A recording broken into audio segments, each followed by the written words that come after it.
Pelepasan anggota Polsek Warung Kiara Polres Sukabumi Ibda Maryadi memasuki purna tugas diikuti jajaran Polsek Warung Kiara Polres Sukabumi Sabtu kemarin dihadiri ibu-ibu Bayangkari dan juga jajaran. Menurut Kapolsek Warung Kiara Polres Sukabumi AKP Nandang mengatakan pihaknya melepas purna tugas Ibda Maryadi yang telah menyelesaikan tugasnya lebih dari 35 tahun dan selama bertugas mendapatkan rekam jejak yang sangat bagus. Sementara itu, Polsek Warung Kiara mengaku tengah mengajukan penambahan personil Babin Kamtibmas untuk 2 desa di Kecamatan Warung Kiara yang tengah memasuki pensiun sebanyak 3 personil.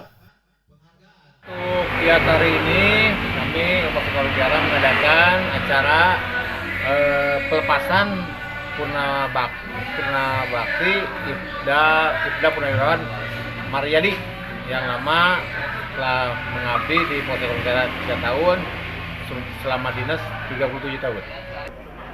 Untuk masukan, kami selaku Kapolsek memberikan inspirasi atau contoh bahwa beliau, Pak Maryadi, selama melaksanakan tugas 37 tahun, tidak ada maksudnya tidak ada cacat atau tidak ada nilai-nilai yang negatif terhadap pelaksanaan tugas sehingga beliau mendapatkan nilai pangkat pengabdian atau penghargaan menjadi Ibda Inspektur Polisi Tingkat 2. Dan tambahan kami lagi mengajukan karena Ibda Maryadi adalah seorang Babin Kamtibmas Desa Girijaya Samada Malaja.